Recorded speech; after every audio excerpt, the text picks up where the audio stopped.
السلام کا نذرانہ پیش کرتا ہے۔ میرے حضور ارشاد فرماتے ہیں اس کا درود و سلام میں خود سنتا ہوں۔ سبحان اللہ۔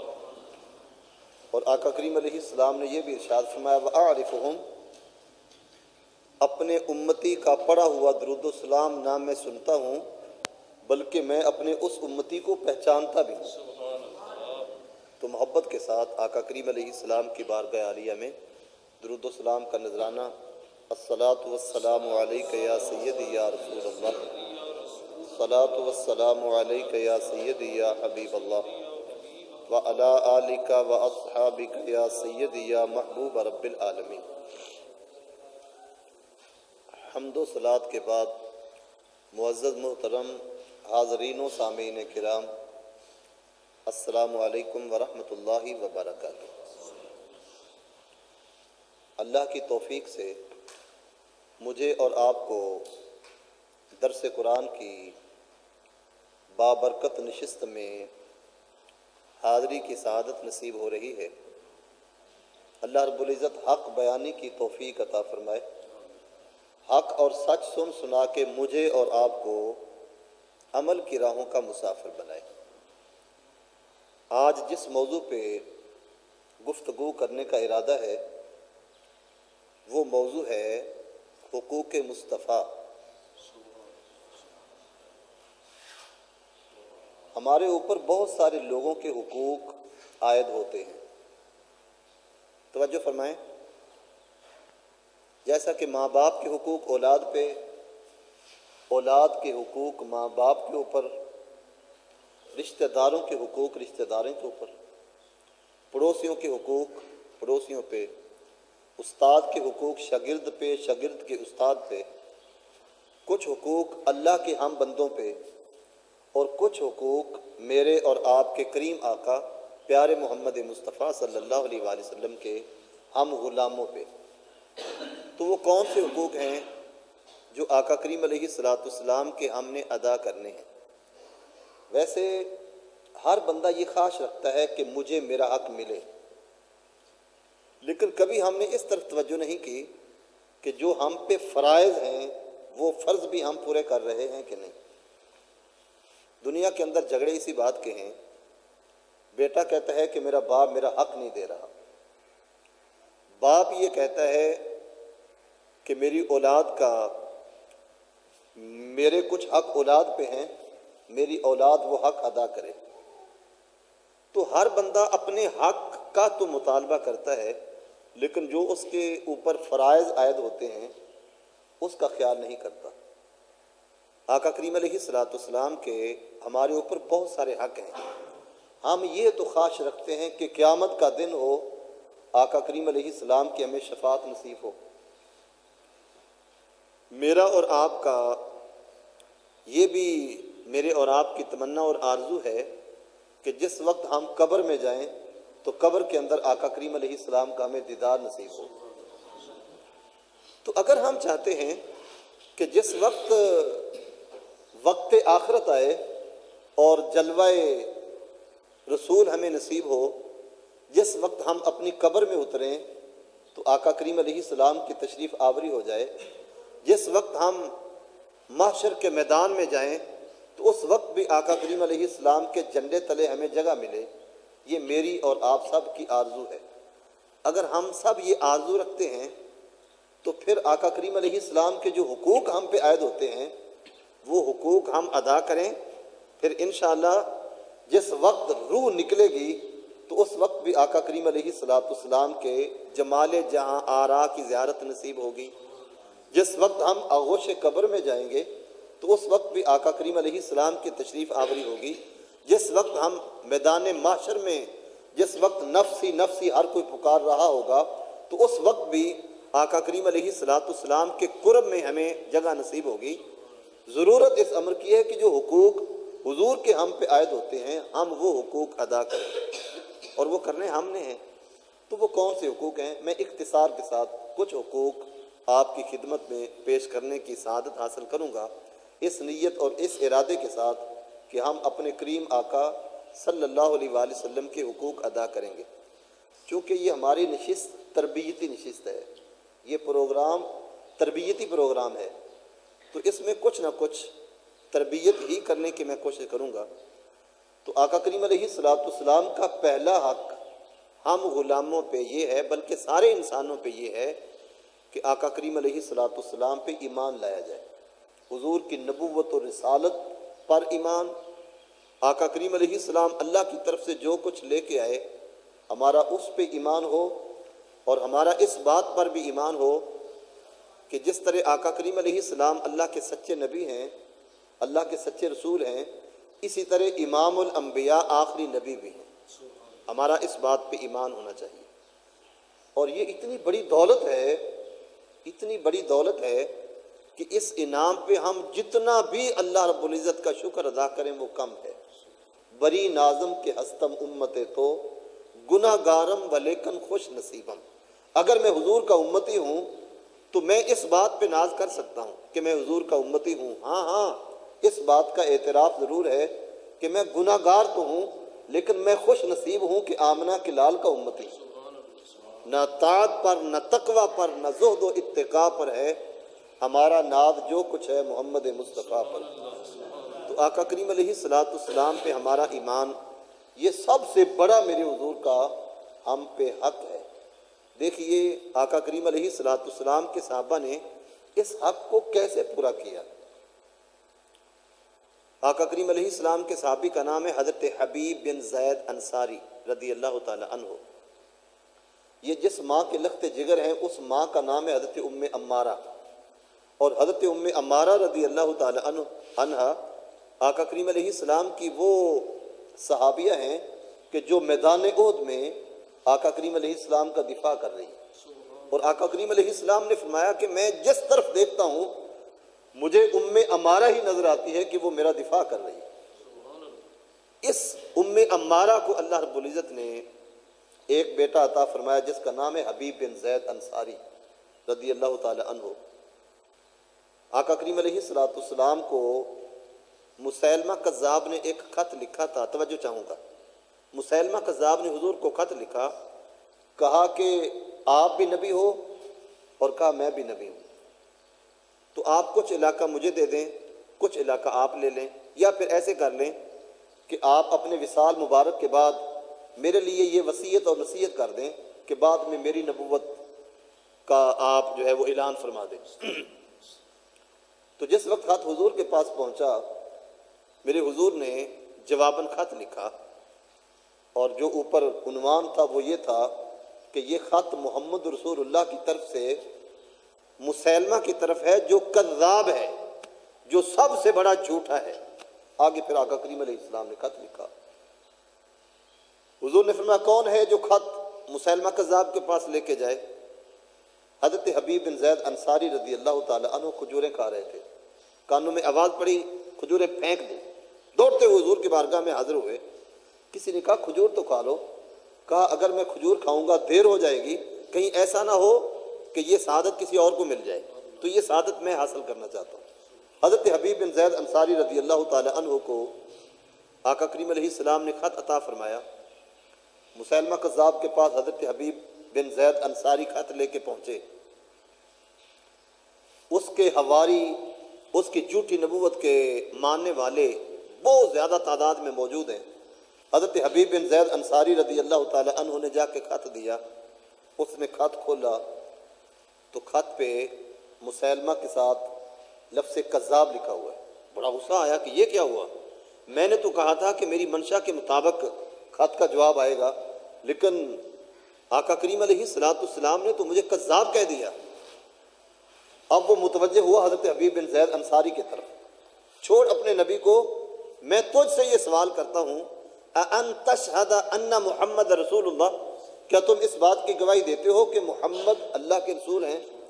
تو حضرت حبیب بن زید انصاری رضی اللہ تعالی عنہ نے ہاتھ کھڑا کر کے اعلان فرمایا، ہاں اس بات کی میں گواہی دیتا ہوں کہ پیارے محمد مصطفیٰ صلی اللہ علیہ وآلہ وسلم اللہ کے سچے رسول ہیں، اللہ کے آخری نبی ہیں۔ اس نے پھر کہا ان تشہد انی رسول اللہ، اچھا اس بات کی گواہی دیتے ہو کہ میں بھی اللہ کا رسول ہوں؟ تو حضرت حبیب بن زید انصاری رضی اللہ تعالی عنہ فرمانے لگے کہ میں تیری یہ بکواس سننے سے قاصر ہوں، میں سن ہی نہیں سکتا۔ اس کو اور غصہ آیا کہ عجیب ماجرا ہے، جس وقت میں نے رسول اللہ کا نام لیا ہے، سنا بھی، جواب بھی دیا، جب میں اپنی نبوت کی بات کر رہا ہوں تو کہتے میں سن ہی نہیں سکتا۔ تو جس وقت اس کو غصہ آیا، اس نے حکم دیا کہ ان کا دایاں ہاتھ کاٹ دیا جائے۔ تو دایاں ہاتھ کاٹ دیا گیا، کندھے تک دایاں ہاتھ کاٹ دیا گیا۔ پھر اس نے حضور کے بارے میں پوچھا، آپ نے اعلان کیا۔ پھر اس نے اپنے بارے میں پوچھا، آپ نے پھر انکار کر دیا۔ اس نے دوسرا ہاتھ بھی کاٹ دیا۔ ہر مرتبہ جب حضور کے بارے میں وہ پوچھتا تو آپ اعلان کرتے، اور جس وقت وہ اپنے بارے میں پوچھتا آپ انکار کرتے۔ ہر مرتبہ انکار پر وہ آپ کے بدن کا ایک عضو کاٹ دیتا، اور پھر دونوں ٹانگیں، دونوں ہاتھ کٹ گئے، اور یہ تھوڑا سا بدن رہ گیا، اس نے اٹھایا اور آگ میں ڈال دیا۔ حضرت حبیب بن زید انصاری رضی اللہ تعالی عنہ نے اپنے بدن کے ٹکڑے ٹکڑے کروانے تو گوارا کر لیے، لیکن اس کی نبوت، جھوٹی نبوت کا ایک لفظ بھی زبان پہ نہیں لائے۔ آقا کریم علیہ السلام کی نبوت کے ترانے ہی پڑھتے رہے، اور آقا کریم علیہ السلام کی عظمت کے چرچے ہی کرتے رہے۔ تو یہ ہے ایمان آقا کریم علیہ السلام پہ، کہ دل و جان سے حضور پہ ایمان ہے کہ حضور صلی اللہ علیہ وآلہ وسلم اللہ کے سچے نبی ہیں، حضور کے بعد کوئی نبی نہیں آ سکتا۔ کروں تیرے نام پہ جاں فدا، نہ بس ایک جاں دو جہاں فدا۔ کروں تیرے نام پہ جاں فدا، نہ بس ایک جاں دو جہاں فدا۔ دو جہاں سے بھی نہیں جی بھرا، کروں کیا کروڑوں جہاں نہیں۔ تو آقا کریم علیہ السلام کا ہم پہ جو پہلا حق ہے، یہ یاد رکھنا ہے۔ پہلا حق حضور کا کہ ہم حضور پہ ایمان لائیں۔ دوسرا حق آقا کریم علیہ السلام کا ہم غلاموں پہ یہ عائد ہوتا ہے کہ ہم آقا کریم علیہ السلام کی اطاعت کریں۔ حضور جو فرمائیں، حضور کے ہر فرمان کی فرما برداری کریں۔ اللہ رب العزت نے ارشاد فرمایا، من یطع الرسول فقد اطاع اللہ۔ جو شخص رسول اللہ کی اطاعت کرتا ہے، جو شخص رسول اللہ کی فرما برداری اختیار کرتا ہے، حقیقت میں وہ اللہ کی فرما برداری کرتا ہے۔ ایک اور جگہ پہ اللہ رب العزت نے ارشاد فرمایا، وَإِن تُطِيعُوهُ تَهْتَدُوا۔ اگر تم میرے محبوب کی پیروی کرو گے، میرے محبوب کی اطاعت کرو گے، میرے محبوب کی فرما برداری اختیار کرو گے، تو تم ہدایت پا جاؤ گے۔ تو حضور کی اطاعت کے بغیر ہم ہدایت کو حاصل نہیں کر سکتے۔ اگر ہم چاہتے ہیں کہ ہمیں ہدایت ملے تو پھر آقا کریم علیہ السلام کی فرما برداری اختیار کرنا ہوگی۔ حضور کی فرما برداری، حضور کی اطاعت کتنی بڑی دولت ہے، میں ایک حدیث مبارکہ آپ کے سامنے رکھنا چاہوں گا۔ حضرت عبداللہ بن عباس رضی اللہ تعالی عنہ حدیث مبارکہ کے راوی فرماتے ہیں، کریم آقا صلی اللہ علیہ وآلہ وسلم نے ایک مرتبہ ایک لشکر ترتیب دیا۔ جمعے کا دن تھا، صبح کے وقت آقا کریم علیہ السلام نے حکم دیا سارے لشکر کو کہ سارے چلے جاؤ، صبح سارے نکل جاؤ۔ حضرت عبداللہ بن رواحہ رضی اللہ تعالی عنہ بھی اس لشکر میں شامل تھے۔ حضرت عبداللہ بن رواحہ رضی اللہ تعالی عنہ نے سوچا جمعے کا دن ہے، جمعے کا وقت قریب آ رہا ہے، جا رہا ہوں جنگ پہ، ہو سکتا ہے دوبارہ آقا کریم علیہ السلام کی بارگاہ عالیہ میں جمعہ نصیب نہ ہو، یہ سعادت مجھے نہ ملے، ہو سکتا ہے میں جامع شہادت نوش کر جاؤں۔ تو اس وجہ سے جمعے کی نماز پڑھ کے تیز رفتار سواری میرے پاس موجود ہے، اس سواری پہ بیٹھوں گا، اپنے ساتھیوں تک پہنچ جاؤں گا۔ تو جس وقت جمعے کا وقت ہوا، آقا کریم علیہ السلام نے دیکھا کہ عبداللہ بن رواحہ موجود ہے۔ نماز سے فارغ ہوئے، آقا کریم علیہ السلام نے فرمایا، عبداللہ تمہیں کس چیز نے روکا، تم اپنے ساتھیوں کے ساتھ کیوں نہیں گئے؟ عرض کی حضور میری دلی خواہ یہ تھی کہ میں جمعے کی نماز آپ کے پیچھے ادا کر لوں، میرے پاس تیز رفتار سواری موجود ہے، اس سواری پہ بیٹھوں گا، اپنے ساتھیوں تک پہنچ جاؤں گا۔ تو اس وجہ سے حضور میں رک گیا۔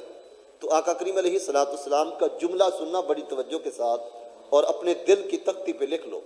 آقا کریم علیہ السلام کی اطاعت کتنی بڑی چیز ہے۔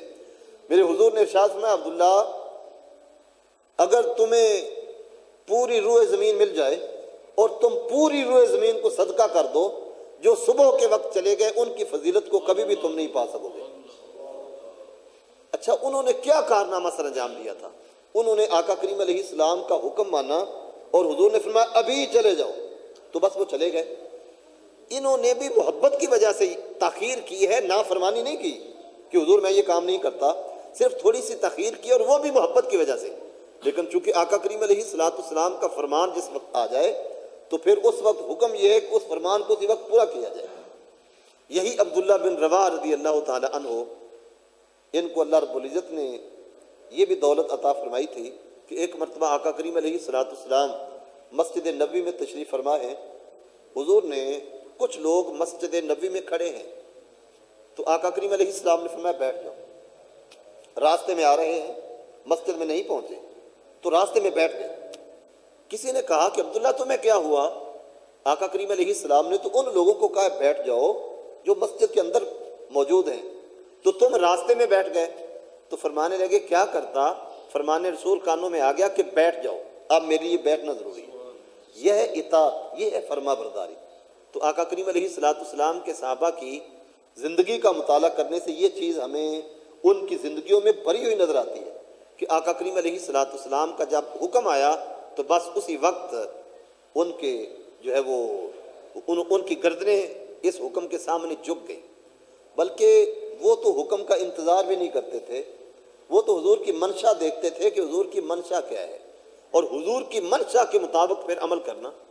دیکھیے آقا کریم علیہ السلام ایک مرتبہ اپنے کاشانہ نبوت سے نکلے، باہر تشریف لے گئے۔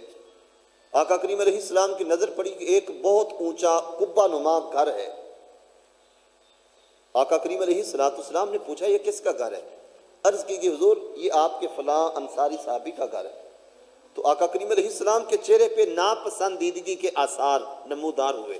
حضور نے کچھ کہا نہیں، صرف ناپسندیدگی کے آثار۔ کچھ دیر کے بعد حضور کے وہ صحابی حضور کی بارگاہ میں حاضر ہوئے۔ آقا کریم علیہ السلام نے چہرہ پھیر لیا، وہ دوسری طرف اس طرف آئے، آقا کریم علیہ السلام نے چہرہ دوسری طرف پھیر لیا۔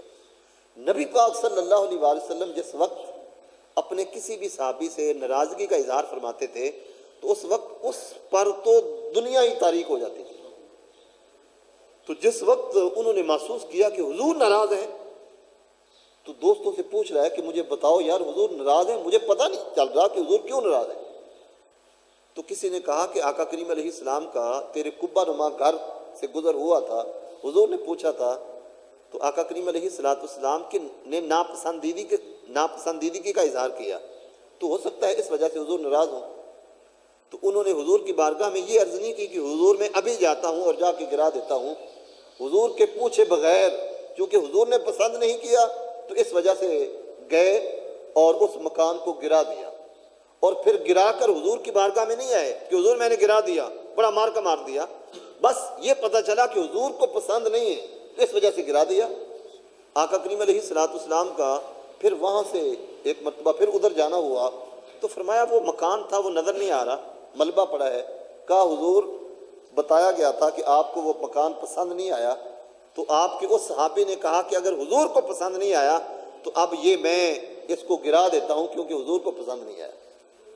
اب دوستو میں یہ آپ کی خدمت میں عرض کروں گا کہ مجھے اور آپ کو غور و فکر کرنا چاہیے کہ کون سی چیز ہم میں پائی جاتی ہے کہ جو رسول اللہ کو پسند نہیں ہے۔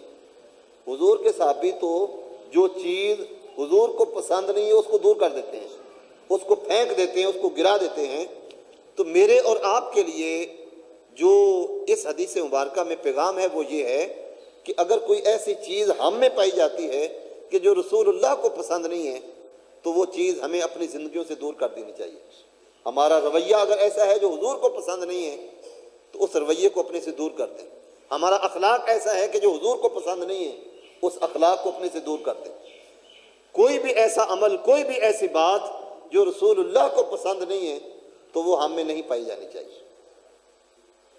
دیکھیے ہم اپنی زندگیوں کا جائزہ لیں، شادی بیاہ کے موقعوں پر ہم کیا لچھن جو ہیں وہ اختیار کرتے ہیں، اس میں دیکھیں کتنی باتیں رسول اللہ کو پسند نہیں ہیں لیکن ہم ان باتوں کو اختیار کرتے ہیں کیونکہ ہمارا معاشرہ ہمیں مجبور کر رہا ہے، ہماری خواہش ہمیں مجبور کر رہی ہے، ہماری برادری مجبور کر رہی ہے، تو وہ ہم کر رہے ہیں۔ برادری کو نہ دیکھیں، اپنی خواہش کو نہ دیکھیں، بلکہ ہم نے دیکھنا ہے رسول اللہ کی ذات کو کہ حضور کس بات کو پسند فرماتے ہیں۔ جس چیز کو حضور پسند فرماتے ہیں وہ ہمیں کرنا چاہیے، اور جس چیز کو رسول اللہ پسند نہیں کرتے اس کو اپنی زندگی سے ہٹا دیں، اس کو اپنی زندگی سے دور کر دیں۔ جس وقت یہ قربانی ہم دیں گے تو پھر رسول اللہ کی محبت ملے گی، حضور کا پیار نصیب ہوگا۔ اچھا، میں یہ دیکھتا ہوں، آپ کو بھی پتہ ہے کہ جب بچوں کی شادی کی جاتی ہے، ہر باپ کی، ہر ماں کی یہ خواہش ہوتی ہے کہ میری بہن ناراض ہے، میرا بھائی ناراض ہے، میرا فلاں رشتہ دار ناراض ہے، تو میرے بیٹے کی خوشی میں اگر میرا بھائی نہیں آئے گا، میری بہن نہیں آئے گی، میرا وہ فلاں رشتہ دار نہیں آئے گا تو یار شادی کا مزہ نہیں آئے گا۔ تو غلطی ان کی بھی ہو، پھر بھی جا کے منت سماجت کی جاتی ہے کہ یار ہماری خوشی ہے تو آپ ہماری خوشی میں ضرور آئیں، منت سماجت کی جاتی ہے۔ لیکن دوستان عزیز، باپ نے اپنے رشتہ داروں کی منت کر لی، ماں نے اپنے رشتہ داروں کی منت کر لی اور ان کو منا لیا، شادی میں لے آئے۔ کبھی ہم نے یہ بھی غور و فکر کیا کہ ہم رسول اللہ سے بھی پوچھ لیں کہ حضور آپ کس بات سے ناراض ہیں، اور وہ بات اور وہ کام ہماری شادی میں نہیں ہونا چاہیے کہ جس سے رسول اللہ ناراض ہو، لیکن ہم نے کبھی نہیں دیکھا۔ ہماری تو شادی کا آغاز بھی غلط کام سے ہوتا ہے کہ جس وقت منگنی ہوتی ہے تو انگوٹھی بچی کو بھی پہنائی جاتی ہے، اور سونے کی انگوٹھی لڑکے مرد کو بھی پہنائی جاتی ہے، اس لڑکے کو بھی پہنائی جاتی ہے۔ کیا ہمیں اس بات کا پتہ نہیں ہے کہ سونا مرد کے لیے حرام ہے؟ اور رسول اللہ صلی اللہ علیہ وآلہ وسلم نے، جس نے سونا پہنا ہوا تھا، آقا کریم علیہ السلام نے اس کو جو ہے وہ بڑے غصے کی نظر سے دیکھا، اور آقا کریم علیہ السلام نے انگوٹھی اتاری، پھینک دی، فرمایا یہ میں کیا دیکھ رہا ہوں کہ تم نے آگ کا انگارہ پہنا ہوا ہے؟ بعد میں کسی نے کہا، چونکہ وہ مسئلہ ابھی تک ان تک یہ مسئلہ پہنچا نہیں تھا کہ سونا حرام ہے، اس وجہ سے حضور کے صحابی نے پہنا ہوا تھا، پتہ نہیں تھا۔ تو جس وقت پتہ چلا تو پھر اب ان کی محبت دیکھیے۔ بعد میں کسی نے کہا کہ جناب سونا مرد کے لیے تو حرام ہے، عورتوں کے لیے تو جائز ہے، آپ اٹھائیں اپنی بیوی کو جا کے دے دیں، یا آپ اس کو فروخت کر دیں، اس سے نفع اٹھا لیں۔ تو حضور کے وہ صحابی، ان کی محبت دیکھیے، وہ فرماتے ہیں لا واللہ لا آخذہ ابدا وقد طرحہ رسول اللہ، فرمانے لگے نا اللہ کی قسم، جس چیز کو رسول اللہ نے پھینک دیا اس کو میں ہاتھ بھی نہیں لگاؤں گا۔ تو اب یہ گفتگو آپ سن رہے ہیں، میں گفتگو کر رہا ہوں، کیا ہماری زندگی میں یہ چیز موجود ہے کہ جس چیز کو رسول اللہ نے پھینک دیا، جس چیز کو میرے حضور نے پسند نہیں کیا، کیا وہ چیز ہم نے سینے سے تو نہیں لگائی ہوئی؟ تو بے شمار ایسی چیزیں نظر آئیں گی کہ رسول اللہ کچھ اور کہتے ہیں، میں اور آپ کچھ اور کرتے ہیں۔ تو آقا کریم علیہ السلام کا ہم غلاموں پہ یہ حق ہے کہ ہم آقا کریم علیہ السلام کی اطاعت کریں۔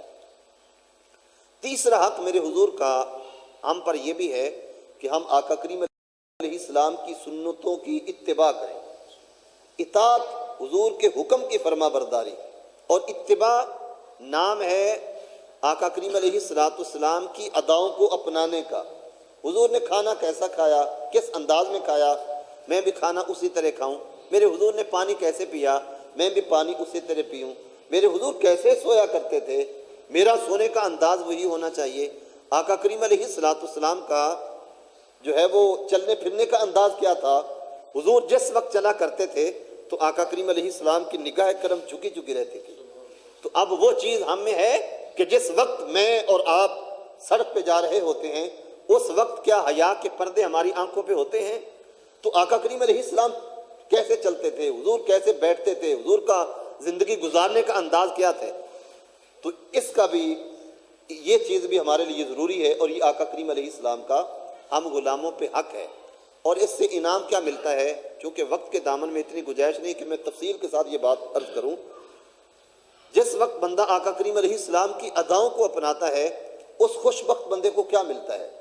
میں آپ کو، چونکہ آپ اولیاء کرام کو ماننے والے لوگ ہو، اولیاء کرام سے محبت کرنے والے لوگ ہو، تو میں ایک ولی کا واقعہ آپ کو سناتا ہوں۔ داتا صاحب رحمۃ اللہ تعالی علیہ کا نام آپ نے سنا ہے، ان کی ایک کتاب ہے کشف المحجوب۔ داتا صاحب رحمۃ اللہ تعالی علیہ نے اس کشف المحجوب کے اندر حضور کی اتباع کا ایک بڑا خوبصورت واقعہ لکھا، میں وہ سنانا چاہتا ہوں۔ اور یہ واقعہ آپ یاد کریں گے، سنیں گے تو مزہ آئے گا، اور اس کو یاد رکھنا، آگے لوگوں تک بھی یہ پہنچانا۔ ولیوں کو مانتے ہیں لیکن ان کا کردار کیا ہے، ان کی تعلیمات کیا ہے، اس کو بھی ہم نے اختیار کرنا ہے۔ کشف المحجوب کتاب داتا صاحب رحمۃ اللہ تعالی علیہ کی، اس کے حوالہ سے حضرت نظام الدین اولیاء محبوب الہی رحمۃ اللہ تعالی علیہ نے بڑی خوبصورت بات لکھی. آپ فرماتے ہیں کہ جس شخص کو کامل مرشد کی تلاش ہو اور اس کو کامل مرشد نہ ملے، اس کو چاہیے کہ وہ داتا صاحب کی کشف المحجوب کا مطالعہ کرے. اس کی برکت سے اللہ رب العزت کامل مرشد عطا کر دے گا. اس کتاب کے اندر داتا صاحب رحمۃ اللہ تعالی علیہ نے بہت سارے اولیاء کرام کا تذکرہ کیا. ان اولیاء کرام میں سے ایک ولی حبیب بن زید، حضرت حبیب بن سلیم رائی، نام ہے حبیب بن سلیم رائی. رائی کہتے ہیں چرواہے کو. دریا کے کنارے پہ یہ بکریاں چرایا کرتے تھے. ایک مرتبہ ایسا ہوا کہ ایک شخص کا وہاں سے گزر ہوا. اس نے دیکھا کہ حضرت حبیب بن سلیم رائی نماز ادا کر رہے ہیں، بھیڑیا بکریوں کی رکھوالی کر رہا ہے. بڑا حیران ہوا کہ بھیڑیا تو بکریوں کو چیرتا پھاڑتا ہے، بکریوں کا شکار کرتا ہے، اور یہ عجیب بھیڑیا ہے کہ بکریوں کا محافظ بنا ہوا ہے. یہ عجیب بھیڑیا ہے کہ بکریوں کی رکھوالی کر رہا ہے.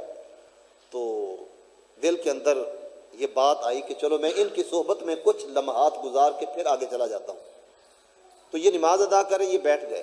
جس وقت انہوں نے سلام پھیرا، آگے بڑھ کے سلام کیا کہ حضور سلام ہو، اور فوراً سوال دھر دیا، حضرت یہ میں کیا ماجرا دیکھ رہا ہوں کہ بکریوں کی رکھوالی بھیڑیا کر رہا ہے. حضور مجھے یہ ارشاد فرمائیے گا کہ یہ بکریوں اور بھیڑیے کی کب سے صلح ہو گئی؟ مجھے یہ تو ارشاد فرمائیے. بھیڑیا تو دشمن ہے بکریوں کا، لیکن یہ بھیڑیا بکریوں سے صلح کیے ہوئے حفاظت کر رہا ہے. تو پوچھنا یہ چاہتا ہوں کہ بکریوں کی بھیڑیے سے صلح کب سے ہو گئی؟ تو حضرت حبیب بن زید انصاری رضی اللہ تعالی عنہ نے جو بات ارشاد فرمائی، دل کی تختی پہ ذرا لکھنا. حضرت حبیب بن زید انصاری حضرت حبیب بن سلیم رائی رحمۃ اللہ تعالی علیہ فرمانے لگے، فرمایا بیٹا جب سے بکریوں کے چرواہے نے رب سے صلح کر لی ہے، اسی دن سے ان کی بھی صلح ہو گئی. کتنی بڑی بات ہے. جب سے میں نے رب سے صلح کر لی ہے، ان کی بھی صلح ہو گئی. پھر انہوں نے کیا کیا؟ انہوں نے ایک پیالہ اٹھایا، پتھر کے نیچے رکھا، پتھر سے دودھ اور شہد نکلا، پیالہ بھر گیا. بڑے حیران ہوئے کہ عجیب ماجرا ہے کہ بھیڑیا رکھوالی کر رہا ہے. ایک تو یہ حیرانگی والی بات، پھر اس سے بڑی بات یہ کہ پتھر سے دودھ اور شہد. پیالہ حضرت حبیب بن سلیم رائی رحمۃ اللہ تعالی علیہ نے پیش کیا. انہوں نے پیا، اور پینے کے بعد عرض کرتے ہیں حضرت مجھے یہ تو ارشاد فرما دیں کہ آپ کو یہ مقام کیسے نصیب ہوا؟ تو حضرت حبیب بن سلیم رائی رحمۃ اللہ تعالی علیہ فرمانے لگے، بیٹا یہ جو ہمارا موضوع ہے، ہمارا موضوع یہ ہے کہ حضور کی اتباع کیا دیتی ہے. فرمانے لگے بیٹا یہ مقام مجھے آقا کریم علیہ السلام کی کامل اتباع کی وجہ سے نصیب ہوا ہے کہ میں حضور کی ہر سنت کو اپناتا ہوں، آقا کریم علیہ السلام کی ایک ایک سنت کی پیروی کرتا ہوں، حضور کی ایک ایک اداب پہ پہرا دیتا ہوں. اس وجہ سے میرے رب نے مجھے یہ مقام عطا فرمایا. تو آقا کریم علیہ السلام کی سنتوں کی اتباع سے کیا ملتا ہے؟ دنیا اور آخرت کی ہر نعمت اللہ رب العزت عطا فرماتا ہے. اگر میں اور آپ چاہتے ہیں کہ دنیا کے اندر ہمیں عزت نصیب ہو، اور من حیث المسلم اگر ہم یہ چاہتے ہیں کہ دنیا کے اندر ہمیں غلبہ نصیب ہو، آج ہم بالکل پست ہیں، ذلت کی زندگی گزار رہے ہیں. کبھی امریکہ کا خوف، کبھی انڈیا کا خوف، کبھی کسی ملک کا خوف، دبے ہوئے ہیں. اگر ہم چاہتے ہیں کہ ہمیں غلبہ نصیب ہو تو پھر آؤ آقا کریم علیہ السلام کے دامن کرم سے وابستہ ہو جاؤ. جس وقت حضور کے دامن کرم سے ہم وابستہ ہو جائیں گے تو انشاءاللہ اللہ رب العزت ہمیں غلبہ عطا فرمائے گا. یہ صرف اور صرف کمی ہماری ہے، کمزوری ہماری ہے کہ جس دامن کرم کو ہم نے پکڑنا تھا اس دامن کرم کو ہم نے چھوڑ دیا. آج ہم دنیا کے اندر ذلت کی زندگی گزار رہے ہیں. تو حضرت حبیب بن سلیم رائی رحمۃ اللہ تعالی علیہ نے فرمایا کہ آقا کریم علیہ السلام کی کامل اتباع کی وجہ سے میرے رب نے یہ مقام دیا ہے. پھر تھوڑی سی وضاحت فرمائی. فرمایا بیٹا موسیٰ علیہ السلام کی نافرمان قوم اپنے پیغمبر کی نافرمانی کرتی ہے. نافرمانی کی وجہ سے ایک میدان میں پھنس گئے. جب موسیٰ علیہ السلام لے کے جا رہے، فرعون سے آزاد کرایا، وہ غرق ہو گیا اور آگے میدان میں گئے. کہا جہاد کے لیے چلو، کہا نہیں نہیں جناب آپ خود جاؤ، رب جائے، آپ کا رب جائے، ہم تو یہاں بیٹھے، ہم تو نہیں جا سکتے. تو میدان میں پھنس گئے. اب پیاس لگی، اپنے پیغمبر کی بارگاہ میں حاضر ہوئے. کہا اللہ سے دعا کیجئے کہ ہمیں پانی مل جائے. تو اللہ رب العزت نے فرمایا پہلا سپارہ فَقُلْ نَضْرِبْ بِعَصَاكَ الْحَجَرَ. ہم نے کہا اے میرے پیارے پیغمبر تیری بارگاہ میں آگئے، کوئی بات نہیں، تیری بارگاہ میں آگئے ہیں. اور آ کے انہوں نے سوال کیا ہے، آپ ایسا کریں کہ آپ اپنا عصا پتھر پہ ماریے. جناب موسیٰ علیہ السلام نے عصا پتھر پہ مارا، پتھر سے پانی کے چشمے جاری ہو گئے۔ تو حضرت حبیب بن سلیم رائی رحمۃ اللہ تعالی علیہ فرمانے لگے بیٹا موسیٰ علیہ السلام میرے حضور کے مقتدی ہیں اور میرے حضور موسیٰ علیہ السلام کے امام ہیں، تو اگر موسیٰ علیہ السلام کے نافرمانوں کے لیے پتھر سے پانی جاری ہو سکتا ہے تو پھر امام الانبیاء کی کامل پیروی کرنے والوں کے لیے پتھر سے دودھ اور شہد جاری نہیں ہو سکتا۔ تو اگر ہم چاہتے ہیں کہ ہماری نہریں دودھ بہائیں اور ہمیں جو ہے وہ آسودگی اور خوشحالی نصیب ہو تو پھر بھی آقا کریم علیہ السلام کے دامن کرم سے ہمیں وابستہ ہونا پڑے گا۔ دونوں جہاں کی رفعتیں ہیں تیرے انتظار میں، دونوں جہاں کی رفعتیں ہیں تیرے انتظار میں، سرور کونین کی پیروی اختیار کر۔ اگر حضور کی پیروی اختیار کریں گے تو دنیا آخرت میں عزت ہماری ہی ہوگی۔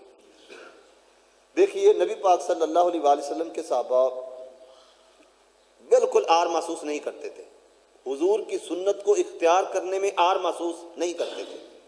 آج اگر ایک بندہ چہرے پہ داڑھی رکھ لے وہ آر محسوس کرتا ہے۔ داڑھی کیوں نہیں رکھتے؟ ظاہر ہے جی اگر ہم داڑھی رکھیں گے تو لوگ مولوی کہیں گے، لوگ ملا کہیں گے، پتہ نہیں لوگ کیا کہیں گے، تو اس وجہ سے میں چہرے پہ داڑھی نہیں سجا سکتا۔ چلو اللہ توفیق دے، میں کسی کی بے ادبی اور بے عزتی نہیں کرنا چاہتا، ویسے ایک مثال دینا چاہتا ہوں۔ تو نبی پاک صلی اللہ علیہ وسلم کے صحابہ کی طرف دیکھیے کہ حضور کے صحابہ حضور کی ہر سنت پہ پہرا کیسے دیتے ہیں۔ حضرت حذیفہ بن یمان رضی اللہ تعالی عنہ کسی بادشاہ کے پاس گئے اور بادشاہ کے دربار میں جس وقت آپ پہنچے تو آپ کو کھانا پیش کیا گیا، آپ نے کھانا کھایا، کھانا کھانے کے بعد روٹی کے کچھ ذرات گرے، آپ وہ اٹھا کے کھانے لگے۔ وہاں پہ موجود خادم اس نے کہا کہ حضرت یہ لوگ یہ ذرات کھانے کو اچھا نہیں سمجھتے، معیوب سمجھتے ہیں اور اس کو حقارت کی نگاہ سے دیکھتے ہیں، اس کو حقیر سمجھتے ہیں کہ کھانا کھانے کے بعد وہ ذرات اٹھا کے کھا رہا ہے تو اس کو حقیر سمجھا جاتا ہے۔ تو حضرت حذیفہ بن یمان رضی اللہ تعالیٰ عنہ نے اس موقع پہ ایک بات ارشاد فرمائی، توجہ سے سننا۔ حضرت حذیفہ بن یمان رضی اللہ تعالیٰ عنہ فرمانے لگے، فرمایا اتترک سنت رسول اللہ لہؤلاء الحمقاء، ارشاد فرمایا میں ان احمقوں کی وجہ سے، ان بے وقوفوں کی وجہ سے میں اپنے نبی کی سنت کو چھوڑ دوں؟ تو دوستان عزیز کسی کی وجہ سے حضور کی سنت کو چھوڑنا وہ تو بے وقوفی ہے اور سب سے بڑی بے وقوفی ہے۔ اس وجہ سے جب پتہ چلے کہ یہ میرے حضور کی سنت ہے اسی وقت اس سنت کو سینے سے لگا لے۔ تو آقا کریم علیہ السلام کا یہ تیسرا حق ہے حضور کی سنتوں کی پیروی کرنا۔ میرے حضور کا ارشاد گرامی آقا کریم علیہ السلام نے فرمایا من تمسک بسنتی عند فساد امتی فلہ اجر 100 شہید۔ حضور نے فرمایا میری امت کے فساد کے وقت، جس وقت میری سنتوں کو جو ہے وہ دور کیا جا رہا ہوگا اور لوگ میری سنتوں سے بھاگ رہے ہوں گے، میری امت کے فساد کے وقت، فرمایا جو میری سنت کو مضبوطی سے تھام لے گا، حضور نے فرمایا اس کو 100 شہیدوں کا ثواب ملے گا۔ تو اس وجہ سے چھوڑیے کسی کو، فیشن کو چھوڑیے، اپنے نبی کی سنتوں کو اختیار کیجیے۔ تو آقا کریم علیہ الصلوۃ والسلام کا یہ تیسرا حق ہے کہ ہم حضور کی اتباع کریں، حضور کی پیروی کریں۔ نبی پاک صلی اللہ علیہ وآلہ وسلم کا چوتھا حق یہ ہے کہ حضور سے پیار کریں، حضور سے محبت کریں، حضور سے عشق کریں۔ اور حضور کی محبت، حضور کا عشق، حضور کا پیار یہ بندے کو زمین سے اٹھا کے بندے کو آسمانوں پہ پہنچا دیتا ہے، یہ ذرے کو ذر بنا دیتا ہے، یہ قطرے کو سمندر بنا دیتا ہے۔ حضور سے پیار کر کے دیکھیں کہ کیا ملتا ہے، اور حضور سے کتنا پیار کرنا ہے۔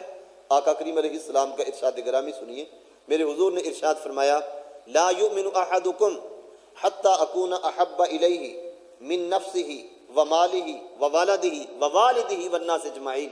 فرمایا تم میں سے کوئی بھی بندہ اس وقت تک مومن نہیں ہو سکتا جب تک کہ میں اس کو اس کی جان، اس کے مال، اس کی اولاد، اس کے ماں باپ اور سارے لوگوں سے زیادہ محبوب نہیں ہو جاتا، زیادہ پیارا نہیں ہو جاتا، اس وقت تک تم مومن نہیں ہو سکتے۔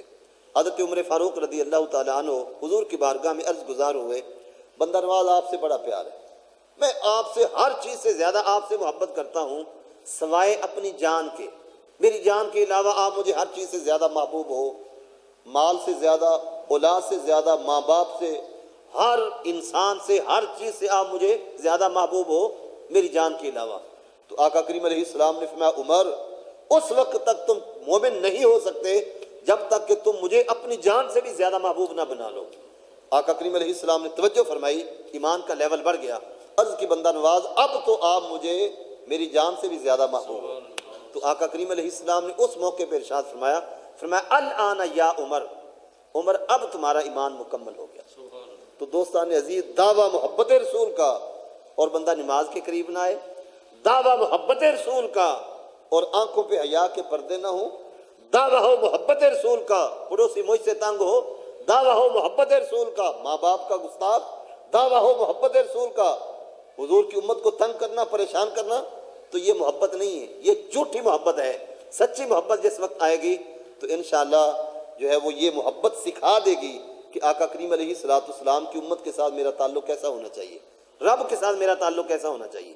تو اس وجہ سے آقا کریم علیہ السلام کی محبت، نبی پاک صلی اللہ علیہ وآلہ وسلم کے صحابہ نے جو محبت کی ہے، سبحان اللہ، یہ پھر کسی موقع پہ عرض کریں گے۔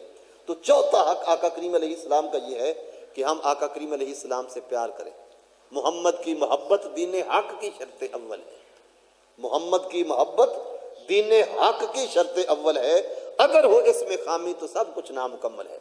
اچھا، یہاں پہ اگر میں یہ بھی بات عرض کروں تو آپ محسوس نہیں فرمائیں گے کہ دعویٰ مجھے محبت رسول کا ہے، لیکن آپ مجھ سے وقت لیتے ہیں کہ جناب آپ کا وقت چاہیے، تو میں کہتا ہوں کہ 10,000 میرے اکاؤنٹ میں بھیج دو، 20,000 میرے اکاؤنٹ میں بھیج دو، پھر میں محبت رسول کی آگے بات کروں گا، پھر آقا کریم علیہ السلام کی سنتوں کا پرچار آ کے کروں گا، اور پھر تمہیں میں آقا کریم علیہ السلام کے آ کے تذکرے سناؤں گا کہ میرے اکاؤنٹ میں 10,000 ہونا چاہیے۔ نعت خواہ نعت پڑھ رہا ہے اور آقا کریم علیہ السلام کی عشق کی کہانی اس نے چھیڑی ہوئی ہے، لیکن جس وقت وہ جاتا ہے تو کہتا ہے جناب مجھے فارغ کرو، اب لفافے کے بغیر تو میں نہیں چل سکتا۔ اس کا عشق اور اس کی محبت بس یہاں تک ہے۔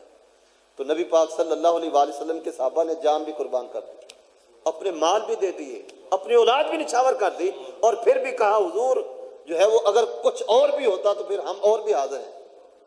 تو محبت حقیقی اس کا مطلب یہ ہو کہ دوغلی پالیسی ہے۔ مجھے اچھا کھانا نہ ملے میں کہتا ہوں جناب اگلی مرتبہ میں نے نہیں آنا، اچھا لفافہ نہ ملے میں کہتا ہوں نہیں جناب اگلی مرتبہ کوئی نہیں۔ یہ اچھی محبت رسول ہے۔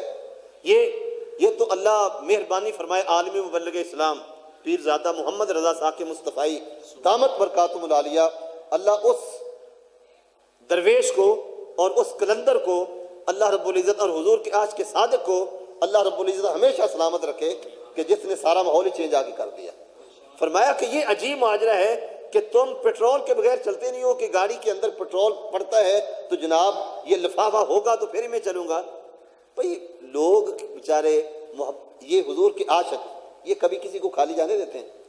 کھانا بھی کھلاتے ہیں، عزت بھی کرتے ہیں، نذرانے بھی دیتے ہیں، لیکن یہ کتنا بدبخت بندہ ہے کہ جو کہتا ہے کہ جناب نہیں اتنے لوں گا تو پھر ہی آؤں گا۔ عجیب بات ہے، عجیب محبت رسول ہے، عجیب جو ہے وہ عشق ہے۔ تو آپ بھی ان جو ہے وہ ان وپاریوں سے، ان سوداگروں سے ہمیں بچنا چاہیے کہ جو سوداگر دین کا سوداگر جو دین کو بیچ کے جو ہے وہ اپنی جیبیں بھر رہا ہے اور پھر کہتا ہے کہ مجھ سے بڑا عاشق رسول کوئی نہیں۔ تو ایسے عاشق رسول کو کہو کہ تم اپنا عشق گھر میں پورا کرو، آپ کے عشق کی ہمیں کوئی ضرورت نہیں ہے۔ ہم برباد ہو گئے، ہم تباہ ہو گئے۔ دیکھیے دوستان عزیز، بہت سارے ایسے نعت خانوں کو میں جانتا ہوں کہ جن کی ڈیمانڈ ہے 1.5 لاکھ روپیہ، 2 لاکھ تک وہ لے جاتے ہیں، اور پھر آگے ہمارے لوگ وہ بھی محبت کا اتنا اظہار کرتے ہیں کہ وہ بھی لاکھوں اڑا دیتے ہیں۔ تو ایک رات میں ایک ایسا بندہ کہ جس کی آواز اچھی ہے وہ لاکھوں روپے لے کے چلا جاتا ہے۔ دوسری طرف دیکھ لیں کہ جو دین پڑھنے پڑھانے والے ہیں، ہمارے مدارس کی حالت دیکھ لیں کہ جہاں سے دین کے سپاہی پیدا ہونے ہیں، ان مدرسوں کی حالت دیکھ لیں تو وہاں اساتذہ کو تنخواہ دینے کے لیے پیسے نہیں ہوتے، وہاں بجلی کا بل دینے کے لیے پیسے نہیں ہوتے۔ تو یہ بھی ہمارے ذہن میں رہنی چاہیے کہ کل قیامت والے دن رسول اللہ کی بارگاہ میں ہم نے جا کے چہرہ کیا دکھانا ہے۔ تو اس وجہ سے ہمیں اس چیز کی طرف جو ہے وہ غور و فکر کرنا چاہیے کہ ہم اپنے مدارس کھڑے کریں۔ ہم جو ہے وہ آج یہود و نصارہ اگر کانپتا ہے تو وہ آپ کے مدرسوں سے کانپتا ہے۔ دین کے سپاہی جو ہیں وہ مدرسوں سے پیدا ہونے ہیں، اور رسول اللہ صلی اللہ علیہ وآلہ وسلم نے ان دین کے طالب علموں کے بارے میں ارشاد فرمایا کہ اللہ کے فرشتے ان کے نیچے اپنے پروں کو بچھا دیتے ہیں۔ تو اس وجہ سے ہمیں اپنی ترجیحات کا خیال رکھنا ہوگا کہ میں نے اپنا پیسہ خرچ کہاں پہ کرنا ہے۔ کہیں ایسا نہ ہو کہ کل قیامت والے دن میرے رب نے مجھے دولت تو دی ہے، اور کل قیامت والے دن رب پوچھے کہ تیرے قریب جو ہے وہ یتیم کا گھر تھا، تیرے قریب جو ہے وہ ایک بیوہ موجود تھی، یتیم بچیاں بوڑھی ہو رہی تھی، اور تو محفل نعت پہ اتنے پیسے جو اڑا رہا تھا صرف بلے بلے کرانے کے لیے، تو پھر کل قیامت والے دن حضور کی بارگاہ میں کیا چہرہ لے کے جائیں گے؟ تو اس چیز کا ہمیں جو ہے وہ خیال رکھنا چاہیے کہ میں نے پیسہ کہاں خرچ کرنا ہے، کہاں خرچ کرنے سے۔ اور معاف کرنا، جس وقت فوتگی ہوتی ہے تو کل خانی پہ لاکھ روپیہ ہم اڑا دیتے ہیں۔ کھانے والے برادری آ گئی، چودھری آ گئے، وڈیرے آ گئے، وہ کھا کے چلے گئے اور ڈکار مارے، کوئی کہتا ہے مرچیں زیادہ تھیں، کوئی کہتا ہے گھی زیادہ تھا، کوئی کہتا ہے یار جو ہے وہ سالن کے اندر جو ہے وہ مسالہ جو ہے وہ بڑا تیز تھا، یہ تھا وہ تھا، طرح طرح کی جو ہے وہ اس میں غلطیاں نکال کے وہ چلے جاتے ہیں۔ ہم نے لاکھوں روپیہ اڑایا، ہم نے سمجھا تھا کہ شاید ہمارا بابا جو ہے وہ جنت میں چلا جائے گا اس وجہ سے۔ دوستان عزیز، ذرا خیال کریں، کتنا اچھا ہو اگر آپ اپنے باپ کو، اپنے مرنے والے کو جو ہے وہ راحت دینا چاہتے ہیں اور اس کو جنت کا مالک بنانا چاہتے ہیں، تو آپ اپنے علاقے میں یتیموں کو دیکھ لیں۔ کوئی ایسا یتیم تو نہیں ہے کہ جس کو گندم کی ضرورت ہے، جس کو آٹے کی ضرورت ہے، جس کو راشن کی ضرورت ہے، جس کے پاس کپڑا نہیں ہے، بچوں کے پاس اسکول کی فیس نہیں ہے۔ بہت سارے ایسے لوگ بیمار موجود ہیں کہ جن کے پاس دوائیوں کے پیسے نہیں ہیں۔ تو اس انداز میں بھی آقا کریم علیہ السلام کو ہم خوش کر سکتے ہیں اور دین کا کام کر سکتے ہیں۔ اپنے علاقے میں مدارس دیکھیے کہ مدارس کہاں پہ موجود ہیں اور ان کی حالت کیا ہے۔ وہاں جا کے پوچھ لیں کہ کوئی ایسا بچہ یتیم ہو، کوئی غریب ہو جو بیچارہ گھر سے جو ہے وہ خرچہ لے کے چل رہا ہو اور اس کے ماں باپ بھی پریشان ہوں، تو اس کو کتابیں بھی لے کے دی جا سکتی ہیں۔ اس کی ساری ذمہ داری ایک بندہ اگر اٹھا لے گا تو بہت بڑی بات ہے۔ تو بہرحال چونکہ یہ ہمارا یہ پروگرام ہی اصلاحی ہے، تربیتی ہے، اس وجہ سے شاید میں ادھر ادھر ہو رہا ہوں، تو یہ آقا کریم علیہ السلام کا حق ہے کہ ہم آقا کریم علیہ السلام سے پیار کریں، حضور سے ہم محبت کریں۔ آقا کریم علیہ السلام کا پانچواں حق یہ ہے کہ ہم آقا کریم علیہ السلام کی عزت و ناموس کے محافظ بن جائیں۔ اگر کوئی بدبخت آقا کریم علیہ السلام کی عزت و ناموس پہ حملہ کرنے کی کوشش کرے تو پھر غازی علم الدین شہید کا کردار ہمارے پاس ہونا چاہیے۔ اور یہ عمل یہ وظیفہ آقا کریم علیہ السلام کی عزت و ناموس پہ پہرا دینا، یہ وظیفہ ایسا وظیفہ ہے کہ جو بندے کو بہت جلد اللہ کا قرب دے دیتا ہے۔ غازی علم الدین شہید نہ اسکول پڑھا ہوا نہ ناظرہ پڑھا ہوا، لیکن جس وقت یہ عمل کیا، راجپال کو واصل جہنم کیا، پھر مقام کیا ملا کہ میاں والی کی جیل ہے اور آقا کریم علیہ السلام کا دیدار ہوتا ہے۔ ہر طرف تاریکی ہی تاریکی ہے، علم الدین کے کمرے سے روشنی ہے۔ پوچھا گیا جناب آپ کے کمرے سے روشنی کہاں سے آئی؟ فرمایا جن کی خاطر میں نے یہ کردار ادا کیا ہے وہ ہستی خود ہی تو تشریف لاتی ہے۔ اور کبھی مولا کائنات کو بھیجا جاتا ہے کہ جاؤ میرے علم الدین کو میری بارگاہ میں لے کے آؤ۔ آخری رات ہے، حضور کی بارگاہ میں درود و سلام کا نذرانہ پیش کر رہے ہیں، تو پھر اچانک پہرہ دار کہتا ہے کہ آپ چلے گئے، موجود ہی نہیں ہے۔ بڑا پریشان ہوا، صبح تو مجھے پھانسی پہ لٹکا دیا جائے گا، ادھر ادھر آوازیں دے رہا ہے، علم الدین نہیں ہے۔ پھر کچھ دیر کے بعد علم الدین موجود ہیں۔ کہا بیٹا تم کدھر گئے تھے؟ حضرت علم الدین نے چھپانے کی کوشش کی۔ واسطہ تجھے اس نبی کا جس کی خاطر تو نے اتنا بڑا قدم اٹھایا، مجھے بتاؤ کدھر گئے تھے؟ تو کہا بابا جی اگر آپ نے پوچھ لیا تو پھر بتاتا ہوں۔ آقا کریم علیہ السلام نے مولا کائنات کو بھیجا، علی المرتضیٰ کو بھیجا، سواری دے کے بھیجا کہ میرے علم الدین کو لے کے آؤ۔ اور حضرت مولا کائنات جب تشریف لائے، مجھے سواری پہ سوار کیا، اس جگہ پہ لے کے چلے گئے۔ فرماتے ہیں میں وہ بیان نہیں کر سکتا۔ آقا کریم علیہ السلام کی بارگاہ میں پہنچا، حضور نے مجھے سینے سے لگایا، ارشاد فرمایا علم الدین بیٹے اگر آزادی چاہتے ہو تو جاؤ آزاد، اور اگر ہمیشہ کی عزت اور میری حضوری چاہتے ہو تو پھر راستہ وہی ہے پھانسی کا پھندا۔ عرض کی بندہ نواز مجھے تو آزادی نہیں چاہیے حضور، میں نے آزادی کے لیے تو یہ کام نہیں کیا، میں تو آپ کی زلفوں کا اسیر ہوں حضور، میں تو آپ کی بارگاہ میں جو ہے وہ حضوری چاہتا ہوں۔ تو پھر مولا کائنات حضرت علی مجھے چھوڑ کے گئے۔ تو دوستان عزیز میں یہ کہہ رہا ہوں کہ آقا کریم علیہ السلام کی عزت و ناموس کا چوکیدار بننا، حضور کی عزت و ناموس پہ پہرا دینا، یہ بھی آقا کریم علیہ السلام کا ہم غلاموں پہ حق ہے۔ اچھا آخری جب ملاقات ہوئی، استاد عشق لہر بہت بڑا شاعر گزرا ہے ان کے ساتھ، تو وہ لاہور کا رہنے والا تھا، میاں والی جیل وہاں پہ پہنچا، بس بعد میں ختم کرنے لگا ہوں۔ تو کہنے لگا کہ اے علم الدین میرے دل میں یہ بات آئی کہ میں آپ کا دیدار کراؤں۔ تو کہا چلو اچھا ہوا آپ آ گئے، اگر میرے بارے میں کچھ اشعار کہیں تو وہ اشعار تو سنا دو۔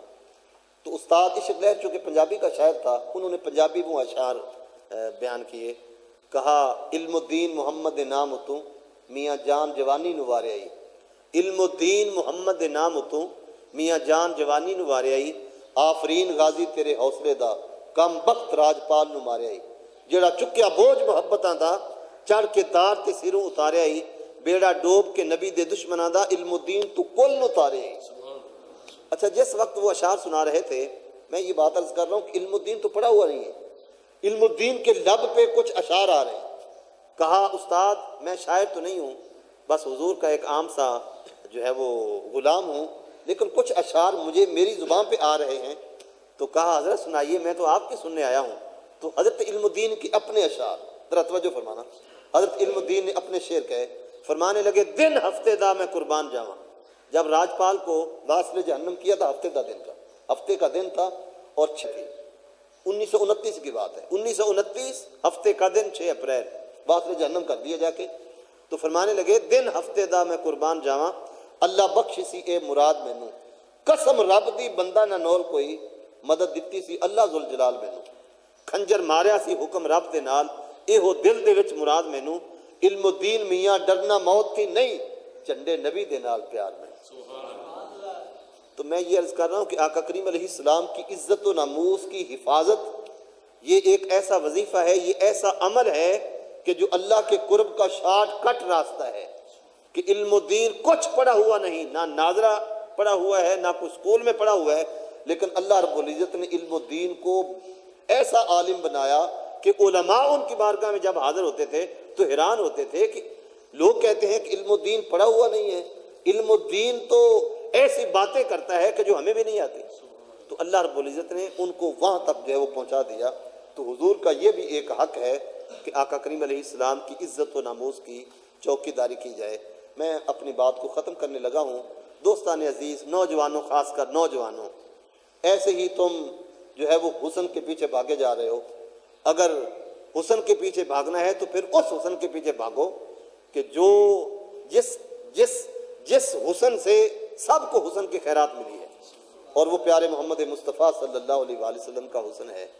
آج نوجوان اپنا وقت برباد کر رہا ہے، سارا وقت جو ہے وہ یہ موبائل پہ گزر جاتا ہے، اور آنکھیں بھی خراب ہو رہی ہیں، اور دل بھی خراب ہو رہا ہے، دماغ بھی خراب ہو رہے ہیں۔ یعنی بچے بالکل جو ہے وہ کارٹون دیکھنے والے، ان کا ذہن بھی کارٹون بن گیا ہے، جو ہر وقت جو ہے وہ اسی پہ، ان کو کوئی نہ ماں کا خیال، نہ باپ کا خیال، نہ کوئی کام کا خیال، نہ کوئی پڑھائی کا خیال۔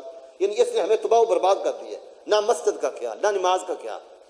تو خدا را اپنے آپ کو سنبھالیں اور آقا کریم علیہ السلام کے دامن کرم سے وابستہ ہو جائیے۔ انشاءاللہ العزیز دنیا اور آخرت میں اللہ کامیابی و کامرانی عطا فرمائے گا۔ دونوں عالم میں تمہیں مقصود گر آرام ہے، دونوں عالم میں تمہیں مقصود گر آرام ہے، ان کا دامن تھام لو جن کا محمد نام ہے۔ اللہ ہم سب کو عمل کی توفیق عطا فرمائے۔ وآخر دعوانا ان الحمدللہ رب العالمین، والصلاة والسلام علی سید المرسلین وعلی آلہ واصحابہ اجمعین۔ اللہم صلی علی حبیبی سیدی محمد وآلہ وسلم۔ میرے مالک ہماری حاضری کا ایک ایک لمحہ اپنی بارگاہ میں قبول فرما لے۔ یہ درس قرآن کا انتظام و اہتمام اس بستی میں ہو رہا ہے، یا الہ العالمین اس کی برکتیں پوری بستی والوں کو عطا فرما دے۔ یا الہ العالمین دعا کے ختم ہونے سے پہلے اس محفل پاک کی برکتیں ہمارے گھروں تک پہنچا دے۔ جو بیمار ہیں تندرستی عطا کر دے، جو پریشان حال ہیں سب کی پریشانیوں کو دور کر دے۔